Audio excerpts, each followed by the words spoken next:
Hey, before we start the story, don't forget to subscribe. It only takes a second.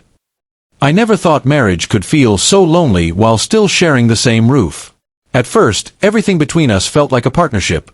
We laughed together, we dreamed together, we built routines that made me believe we'd always be a team. But over time, small cracks turned into deep divides. It started with late nights at work. At least, that's what she told me. Then came girls' nights that seemed to happen every other day. She grew distant, answering my questions with sighs or rolling eyes. I kept telling myself she was just stressed, that she needed space, but the silence between us began to feel louder than any argument.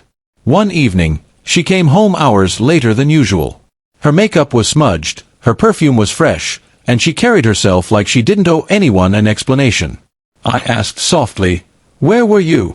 Not with anger, not with suspicion, just the way any husband worried about his wife might ask.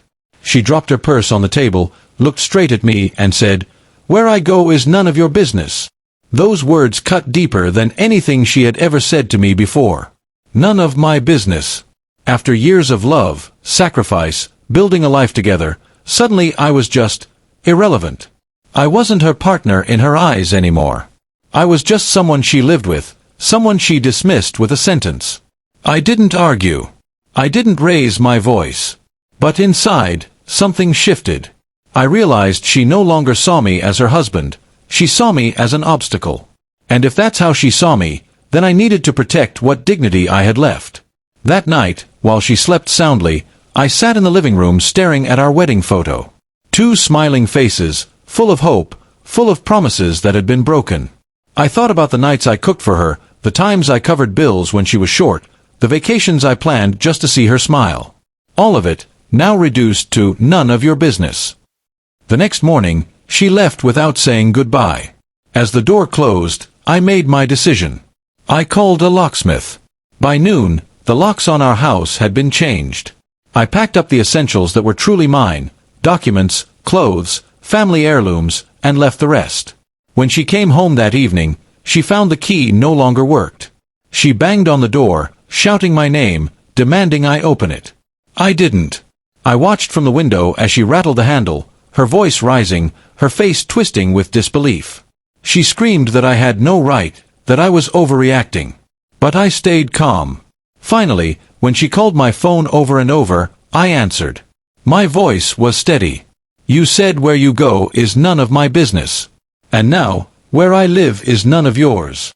There was silence on the other end. Then her voice cracked, furious and desperate at once. You can't do this to me, she shouted. But I already had. I wasn't doing it out of cruelty. I was doing it out of self-respect. I couldn't keep living as if my feelings didn't matter, as if my questions were insults instead of simple concerns. Marriage is about trust, and she had shattered that trust long before I changed the locks.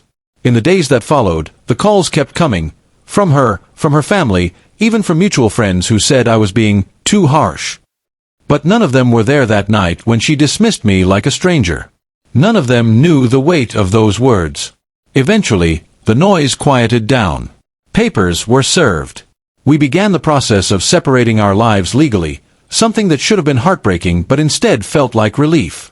Looking back, I realize it wasn't the late nights or the excuses that finally broke me. It was that one sentence. None of your business. That was the moment she showed me exactly how little I meant to her anymore. And once someone shows you that, you can never unsee it. Changing the locks wasn't just about keeping her out of the house. It was about locking the door on a chapter of my life where I allowed myself to be disrespected and ignored.